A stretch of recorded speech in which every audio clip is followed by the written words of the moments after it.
ভাই আপুরা, আজকে তোমাদের জন্য নিয়ে চলে আসলাম মাছ দিয়ে ডাটা আলুর ঝোল। তো ডাটার আলুটা আমি কেটে নিয়েছি। এবার মাছটা ভেজে নিব। মাছটাতে আমি লবণ হলুদ মাখিয়ে নিয়েছি। এবার তেলে দিয়ে দিব। তেলটা গরম হয়ে গেছে, এবার মাছগুলো একে একে দিয়ে দিব।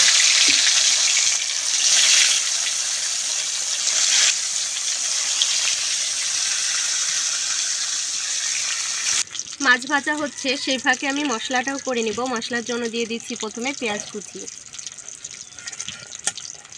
দিচ্ছি কয়েক কোয়া রসুন, দিচ্ছি কয়েকটা কাঁচামরিচ, দিচ্ছি জিরা, দিচ্ছি সরিষা। এবার সবগুলা মশলা আমি পেস্ট করে নিব। মাছগুলা ভাজা হয়ে গেছে, এবার ওই তেলের ভিতরেই আমি মশলা কষিয়ে নিব। এবার মশলাগুলা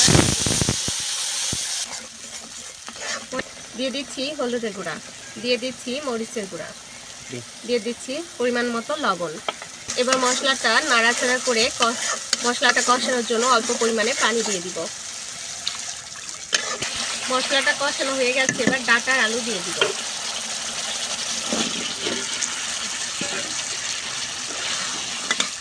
এবার একটু নাড়াচাড়া করে সবগুলা একসঙ্গে মিশিয়ে নিব।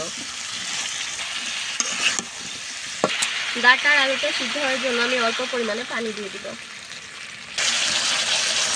কষানো হয়ে গেছে, এবার ঝোলে পানি দিয়ে দিচ্ছি। ঝোলে পানি কমে আসছে, এবার আমি মাছগুলা এক একে দিয়ে দিব।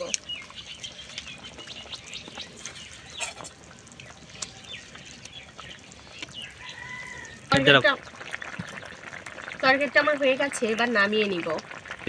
এটাই হচ্ছে ডাটা আলু ঝোলের ফাইনাল লুক। সবাই ভালো থাকবে, সুস্থ থাকবে। আল্লাহ হাফেজ।